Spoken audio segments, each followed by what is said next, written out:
And welcome back to the show. Week 4, John Iadarola still here, managing to keep it going against all odds. As you might have noticed, still no name for the show. Turns out I cannot commit to it, but we'll get that sorted out in the next couple of weeks, I hope. But anyway, we got some great stories today. We've got a couple of serious stories, or at least serious threats to our values in any event. We've also got some fun stories, including some international news that's kind of ridiculous from both Iceland and Japan. So that's going to be tons of fun. And yeah, like a nice mix of serious and not serious. We also, by the way, have another weekly roundup where I respond to your Twitter comments. That's always fun. I love hearing from you guys, so we'll get to that last. But first, we're going to be starting off with the serious news. So let's get his name right. Mark Pocan is a Democratic congressman I hadn't previously heard about, but he's working with Keith Ellison, who you have probably heard about, and they have a very interesting idea that they're working on. They want to enshrine in the Constitution an amendment that would grant a positive right to vote. Now you might think, don't we already have the right to vote in the Constitution? Not so much, really. We do have a couple of restrictions on the sorts of ways that voting can be infringed upon, and they've previously worked on things like civil rights and things like that to make sure that people can vote to some extent. But that's always sort of reactionary. One side tries to take away voting rights, and then another side does something to restore them. So what they want to do is get out in front of these different legal challenges to voting that we see almost every election now. So I'll give Mark Pocan a chance to talk about what he's working on here. He says, essentially what it would do is it would put the burden on any of the states that try to make laws that are more restrictive. Then they would have to prove that they're not disenfranchising a voter, rather than currently where a voter has to prove they've somehow been wronged by a state measure. And so that, I think, is very interesting. Now, the problem here is that when you try to fight against these restrictions on voting, you're often on your own. Maybe you have an organizational step in and try to lend some support to you, but it's your own sort of battle. Whereas the opposition to voting and those who are trying to take away voting rights, who have a ton of money, by the way, often these are rich individuals or organizations who are working across the country in multiple states at the same time to take away these voting rights. And so I think it's very important to take away the burden on the individuals who are trying to make sure that they actually can exercise their freedoms and their rights to vote, and to do something proactive. And so I like that they're working on this. And they talk about sort of the political impetus for this, why this is necessary. This is Pocan as well. He says, I think there are a number of folks, most likely on the right, who are looking at when we have larger turnout elections generally. I think they realize that they don't have much control over the election. Trying to control who goes to vote is just another strategy in trying to have an electoral outcome. And that's the reason. It's not like some kind of mystery what's leading to this. We understand the significance behind the need for an amendment like this. We understand who is assaulting voting rights. It's not even.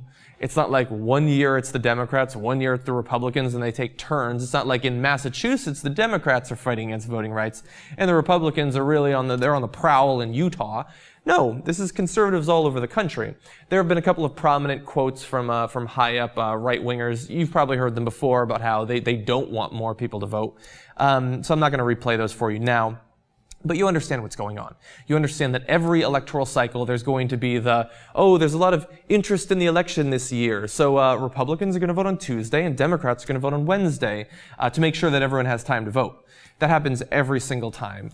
You see the massive billboards saying, if you have parking tickets or something, they're going to be checking when you go to vote, so you don't want to go then. And it's reprehensible, because this is supposed to be the strength of our country, that we have, we were one of the first and one of the best in terms of popular democracies, where everybody is allowed to get involved once we got past the whole slavery thing. And that's what we want in this country. And it's even worse, I think, that it's not just they're trying to do whatever they can to stop Democrats from voting. It's difficult in general, I think, to stop Democrats from voting specifically. But they target the elderly, they target the poor, they target minorities. We know that that's the strategy. And so I love that Mark Pocan and Keith Ellison are working on this. Now, even they admit they have no idea how far this is going to go. I mean, they're just 2 congressmen right now. They're trying to rally support, and it seems to make some sense, but it's extremely hard to amend the Constitution. Now, I would say I don't know the exact provisions that will be in this, but one thing that's just frustrating to me is that we had the period where we had a Democratic president and we had Democratic majority control of both the Senate and the House of Representatives.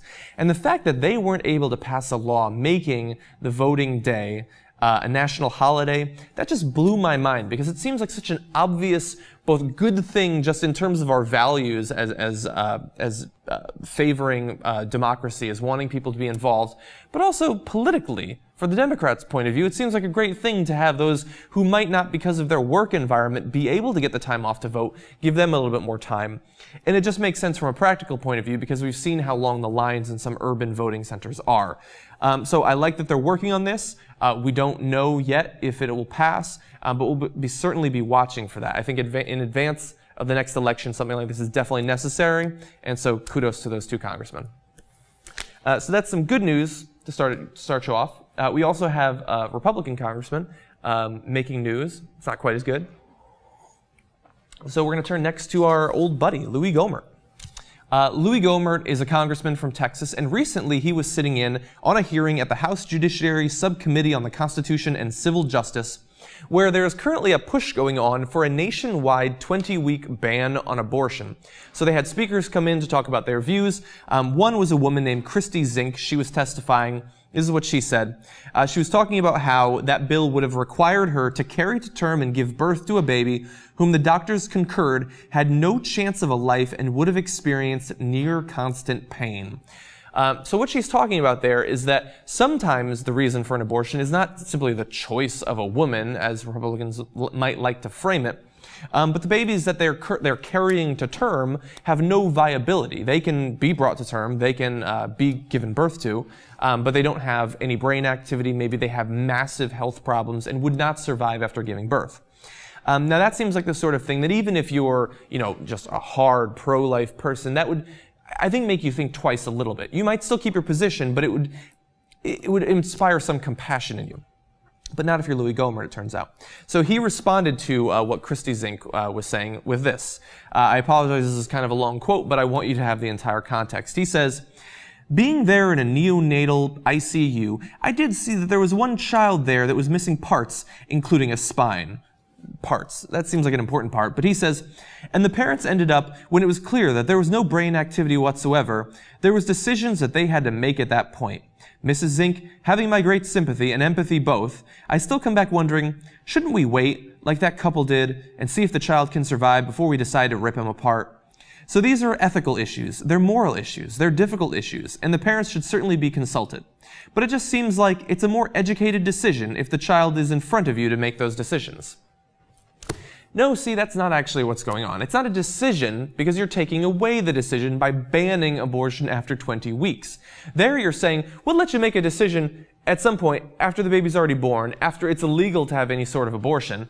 It's trying to appeal to, I guess, the reasonable person out there who's not really sure if they're pro or against abortion and talking about making decisions. But don't let that cloud your judgment. Don't let that fool you. He's talking about taking away the decision. This ban, if it was able to go into effect, would be draconian. Nationwide, 20 weeks, that's all you get. Now, look, I'm no expert on abortion. I don't know biologically what time is right to make that determination. I don't know ethically what line we should draw there. The line should be somewhere, I understand that, but I don't feel qualified to say exactly what week it makes sense to do that. But I also understand at the same time, Louis Gohmert knows no more about when the biological or ethical line should be drawn. This is a man who, from his past experiences, his past statements, doesn't seem fit to govern his own Netflix instant queue, let alone the legality and morality of abortion. What we're talking about here, what Christy Zink was talking about, is an infant who possibly has no brain function aside from the pain that they're experiencing, a mother who's experiencing both physical and emotional trauma that I, as a male and as young as I am, not having gone through this, can't hope to understand, but I can at least speculate that it's horrifying. It's one of the worst things that you can go through. As I said, I can't give any sort of legal or moral expertise on this, but I can at least give compassion. I can give empathy. And he can mention empathy in his statement, but you understand that he's not actually giving it there. He's there for a political reason, and he's not going to allow the suffering of a woman to slow him down. Louis Gohmert, thankfully, as extreme as he is on many issues, is also so clearly an idiot whenever he opens his mouth that I don't think we have to worry about him holding any sort of national office. Perhaps if some other more intelligent right-winger becomes president someday, he'll get a cabinet position or something like that. But until then, I don't think we have to worry too much about him. Now, this is an important issue that we're talking about here. Louis Gohmert, thankfully, is not the only politician that's working on it.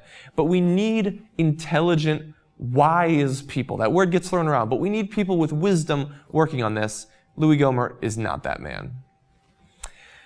Another person lacking in wisdom, slightly easier on the eyes, but that's about it. Let's turn to Fox News, Andrea Tantaros. Andrea Tantaros, who apparently has a radio show, I hadn't previously been aware of that, you might know her more popularly from The Five, was talking to her listeners about the AP scandal, specifically the investigation into James Rosen. Now, before we tell you what she was saying that's so deplorable, I will say that, yes, I don't like any of this investigation into what these different reporters, and in particular, the Fox News journalist was doing. I think that that's totally wrong. But thankfully, we're not going to have to focus on that because Andrea Tantaros is going to say something crazy that I think is actually more offensive, possibly, because we all understand that the surveillance is going on. That's not shocking anyone at this point. So she was talking on her radio program about this and about how this is just a natural consequence of Obama coming into office and fundamentally changing the country. And she has a recommendation for what her viewers should do. Let's listen. This is Obama's America. It's like the Soviet Union. He said he changed the country. He said it. He said it. He said it. And a lot of people voted for him. And if you see any of those people today, do me a favor, punch them in the face. We'll be right back. So there, the reasonable assessing of the situation that you've come to expect from members of The Five, there on her radio show, Andrea Tantaros. Now, look, I understand she's a journalist. She should be afforded some respect. I've done some research into her past. She has an actually interesting past in terms of what she was able to accomplish. We should bear in mind, though, this is the woman who did not know why the Revolutionary War was fought and was stumped live on TV when asked about it. But yeah, she is advocating for violence there. I understand it's hyperbole, it's a joke. I understand that. Not going to down on her too much. The violence inherent in that statement is actually not why I find it so interesting. It's the desperation. Now, I've talked about this previously on the show when talking about both the IRS scandal, the AP scandal, Benghazi to some extent. These scandals are coming up, and all of them, to one degree or another, does reflect poorly on the administration, if not the president directly. Things have gone on that should not have gone on. They should not be seizing the phone records of these journalists. They should not be investigating them. The IRS investigation of the conservative groups also went too far in some instances. But as much as I am saying I actually do care to some extent about these scandals, the right-wingers do not care whatsoever about the specifics. They should, but they don't. And the reason that I know that is they are so quick to try to turn it into nothing more than a tool to attack the president. So really, it's business as usual for them. This stuff is going on that actually is bad and should make us question the extent of executive power as it's been employed in both the IRS and the AP scandals. But Andrea Tantaros isn't interested in that. She's interested in one thing, and that's turning this scandal into a tool to do maximum damage to the president. I would be more worried if it wasn't so obvious. I don't think that anyone's really fooled at this point. They understand that Benghazi is about one person only, and that's Hillary Clinton. They're trying to take her down in advance of a run in 2016. And the AP and the IRS, they were so quick to turn around and throw the impeachment term out there that I don't think they're really fooling anyone as to what their goal actually is. So this was a little look into what goes on her radio show. I assume you don't watch it or listen to it. I wouldn't advise that you do. But if you do, understand that this is what you're going to get. She's going to be unreined from whatever small amount of control they have over her and the other people on the Five. Once you get on the radio, you expect violence, you expect hyperbole, and that's what you get in this case. As I alluded to before talking about the program, very attractive woman. I wouldn't mind meeting her at some point, but not exactly the most intelligent person in the room, unfortunately. But let's move on to, thankfully, a bit of a success for the liberal cause, I guess, at least on one issue, and the totally expected counterpunch. So last week, the Boy Scouts made a massive change to their policies, allowing for the first time openly gay scouts, but not scoutmasters. Still, it's a victory. We'll take what we can get for now. Maybe in a couple of years we can expand that to the Scoutmasters. But you won't be surprised that some right-wingers did not take this news as a great success. And they lashed out on Twitter, as has become so popular for both the left and the right. Whenever you feel something strongly, you got to try to get those retweets and followers. So we're going to be profiling, this is coming, by the way, from, I believe this is Mediaite, 5 of the most hyperbolic and overblown responses to the Boy Scout policy change. First, Eric Erickson, now he's a blogger at Red State, and he had to say, yes, Christ is love, but he is also wrath, vengeance, and redemption. The modern emo Christ is a fiction. Christ could throw a punch. Now, God, at least in the Old Testament and some parts of the New Testament, certainly did fit the description here. He could throw a punch. He could wipe out entire populations. He could turn people to, pillars of salt and all that. Christ, though, he did throw the money changers out, but he seemed much more about turning the other cheek. I love that, when, we have fifth-hand people talking about what Christ said, that they're so sure that, hates gays, all that. Yeah, totally hates gays. Hates abortion, even though it's never mentioned. They're so sure of that. But when we have actual, second-hand statements from Jesus Christ on the Sermon on the Mount, I can't hear what you're saying. I have no idea what you're talking about. Turn the other cheek? No, I should get another Magnum.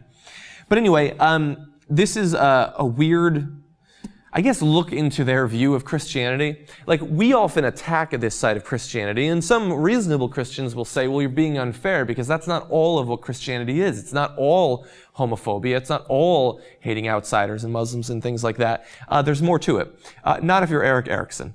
So he's having none of this emo Christ who's, accepting of people. He wants to punch gay scouts in the face, apparently. Let's move on to Tony Perkins. You might know him from the Family Research Council, very outspoken, writes books on all that. He decided to say, Boy Scouts' decision, another casualty of moral compromise. I guess that's actually factually correct to some extent. This is a moral compromise, since we think that the Scoutmasters should also be allowed to be gay. We didn't get that. So this is technically a compromise, but this isn't a casualty of moral compromise. This is the Boy Scouts of America being slowly dragged into the modern day and into a modern view of homosexuality. That's really all it is. That's why we say that it's a victory, albeit not a complete one. Tony Perkins, I apologize. You'll be okay. You can still have homophobic Scoutmasters, so you've got that going for you. Let's move on to Matt Barber. He's from Right Wing Watch, which you might be familiar with. He said, Boy Scouts of America, born February 8, 1910, died May 23rd, 2013. Rest in peace. Twitter, I totally understand, is the area where hyperbole sells. People want to retweet that shit. He got 12 retweets, 3 favorites. That's not bad. Maybe not as much as he was hoping for, but, he's not Tony Perkins. What can you expect? But yeah, it's dead. It's dead. That seems to imply that the only reason that the Boy Scouts of America existed in the first place was to provide a venue for young boys to race those little miniature cars and whittle free from the homosexual scourge. And now that they can also have homosexual kids there, what's the point? Look, I was never a Boy Scout. My brother was. I was never involved in that lifestyle. And if you're looking for someone to provide a defense for why we need Boy Scouts in America, I'm probably not the person to go to. But I would like to imagine that the learning discipline or respect for tradition or how to make a fire, that still holds value, even if it's a straight child and a homosexual child doing it at the same time. That's just my view. Let's move on to Todd Starnes of Fox News Radio, one of their hosts. He says, Boy Scouts of America votes to sexualize scouting. This is one of the 5 tweets that I wanted to focus on the most because it's such a fundamental misunderstanding of what actually happened last week. The problem was when you ban homosexual scouts from being involved in the Boy Scouts, that's sexualizing the scouts. That's saying that your acceptance and your admittance into this organization is dependent on who you love and who you want to have sex with. Hadn't previously been the case. It didn't need to be the case. Now we're saying you cannot discriminate based on who someone wants to have sex with. You no longer even need to think about it. Doesn't have to be on your mind. Doesn't have to be in your pamphlets or on your website or anything like that. No concern whatsoever for who these children want to have sex with. That's the desexualizing of the Boy Scouts, you moron. He got 15 retweets off of that, by the way. Not bad, again. More than I get for most of my stuff. By the way, to go back, Eric Erickson's got 82. That's more than like anything I've ever tweeted. So there is an audience for this sort of hate speech. Brian Fisher, by the way, who we've talked about in the Young Turks before, he is a talk radio host. He's involved in one of those hateful Christian organizations.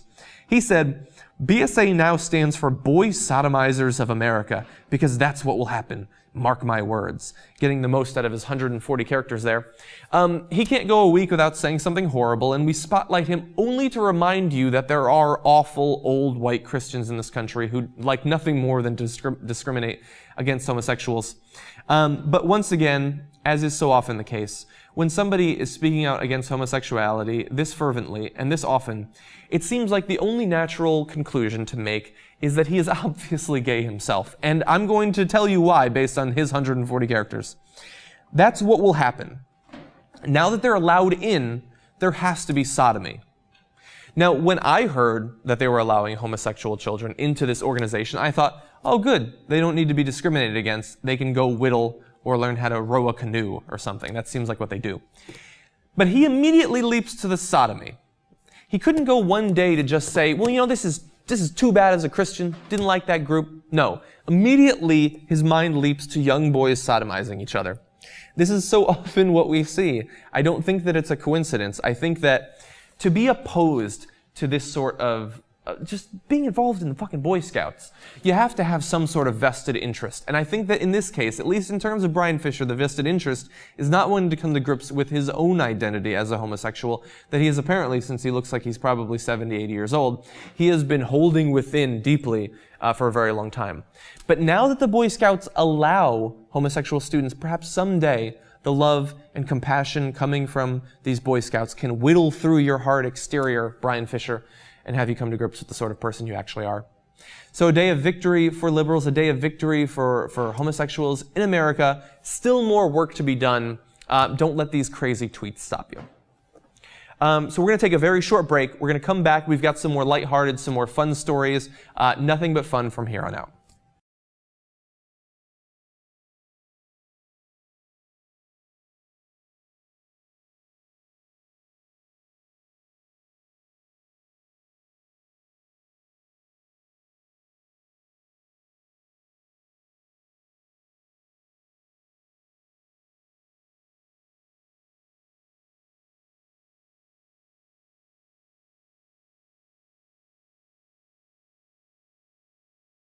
And welcome back to the second half of the show. We've got some lighter, some more fun stories for you. We're going to be starting off with a little bit of international news. We've got two stories from around the globe that should be nothing but fun to some extent, you know, in the context of this show anyway. So let's get started with those last few stories. There's a campaign ongoing in Iceland right now to completely ban internet porn, no exceptions. As you might guess, I'm against this, but I'm going to play devil's advocate and give you some of the reasons that they're thinking about doing this. First, Iceland is actually a pretty interesting example of countries in the EU.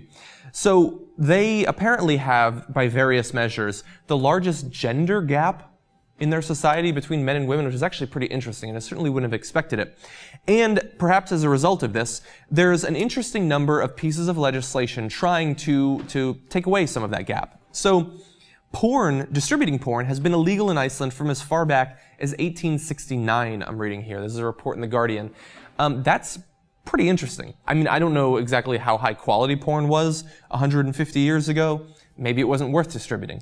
But at least for the last 30, 40 years since Playboy and Hustler and all that, it seems like you'd want to distribute that sort of thing.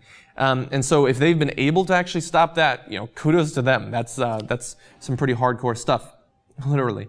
Finally, or I should say also, they made a very interesting move, and it's pretty innovative actually. So sex workers typically doing that sort of behavior in many countries in the world is illegal, and if you try to sell sex, you can be arrested. But they instead decided to target sex buyers. Now, there are occasionally stings even in America, but having that as the central tenet of your strategy to stop sex work is a little bit different, and perhaps more understanding of the women trying to make ends meet, I guess. And finally, this was back in 2009, and finally in 2010 they banned strip clubs. And so, I mean, regular pornography is also already illegal. Prostitution, stripping even. I guess internet porn is kind of a natural extension of that, and they give some reasons why. So they feel like, and this is one of the common refrains that's often given against internet porn, that it makes women feel inferior or makes them feel pressured into doing certain sexual acts. We've certainly heard this argument before. I'm going to give a quote, actually. This is from Guðrún Jónsdóttir, a spokeswoman, I should say, for Stigmat, one of the centers that helps victims of sexual abuse in Iceland, says, "Why should we allow unfettered misogyny, images of rape? The argument is that we need to ban porn because it hurts our children, and that is true, but it also needs to be stopped because it is hate speech and violence against women and affects people's relationships." So that's throwing out a lot of reasons that she's opposed to internet porn. Many of the common ones that we hear even in America when people like Rick Santorum talk about wanting to have a war on pornography. Now, I don't doubt that some women do feel pressured into looking a certain way or acting a certain way because of what they see in online porn. I should also note that sexualized advertisements are also very rare in Iceland. So, they're not showing the American Apparel ads, I guess. And so this might seem like a natural extension of that. And they're also saying that it has effects on relationships. I actually am somewhat sympathetic to that argument. I think that the sort of pornography, I apologize, and the way that it's consumed is probably having some psychological effect on men, if not women. But giving all of those arguments and understanding where they're coming from on that, I still think that it's a bad idea. I think that it's a losing cause in terms of the technology. I think that it's almost impossible to do. Now, what they would do is they would ban IPs, they would ban certain websites, and they would also make it illegal to use Icelandic credit cards to pay for online porn. Now, the percentage of porn that's actually being paid for is probably a very small amount. And it just seems like we're in a world where this information is available. There are only a few countries that really try to ban this sort of stuff. Actually, one student in this says, China and North Korea ban these things. Does Iceland really want to be like those countries?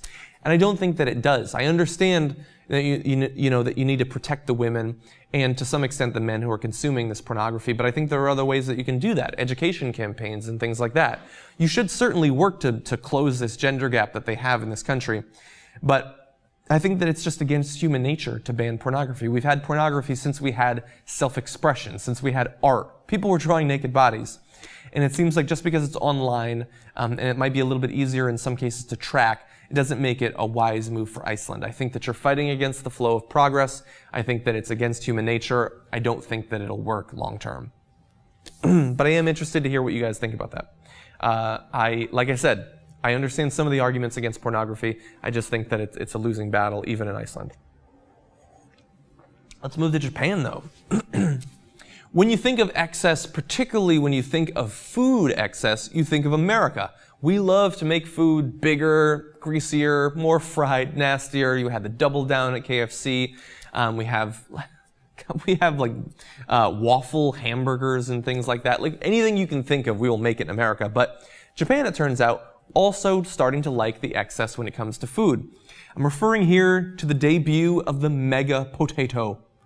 Now that is an extremely large serving of French fries in one container that McDonald's in Japan is going to start serving soon.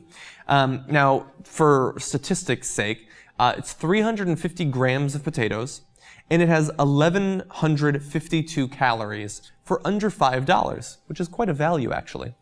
Now, if you've been paying attention to BuzzFeed and things like that, you probably remember a couple of months ago when we saw that Japan was holding French fry parties, where a bunch of usually young people would go into McDonald's and buy as many French fries as they can because they're so cheap there, and have just this massive tray of French fries.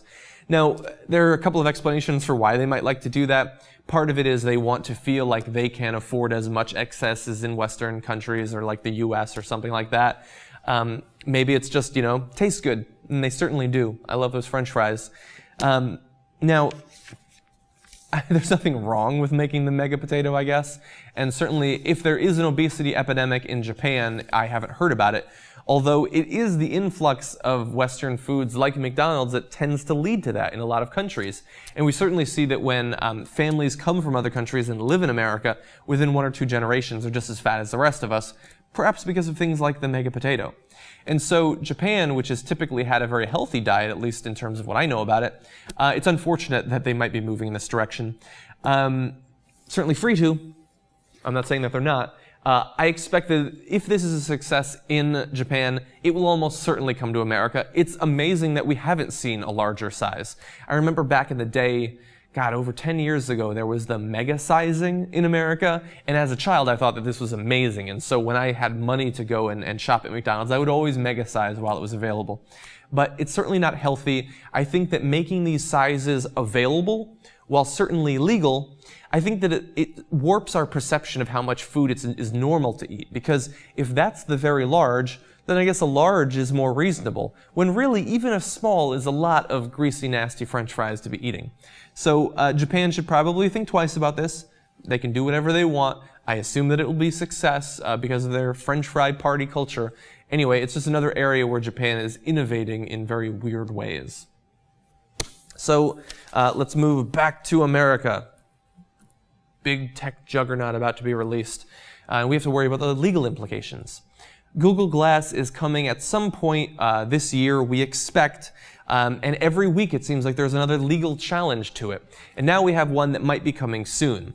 Lambda Labs is it's a startup, it's a tech company in the San Francisco area that develops facial recognition APIs for different products. And they've announced that they've come up with one that works for Google Glass. So, you know, the initial developer copies of it have been sent out and people have been testing it and working on it in different ways. And this is just the natural consequence of that, I guess. And so a lot of people are worried now about the privacy invasion of things like facial recognition. Now, what you should understand is that Google Glass is not augmented reality. It's not like those programs that you can get on your phone where it overlays text and information over images or video. That's not how it works. So it's unlikely, and this API does not even allow for real-time identification of people or their social networking information or anything like that. But you can take a picture and send it to them, they analyze it, and then they send it back to you.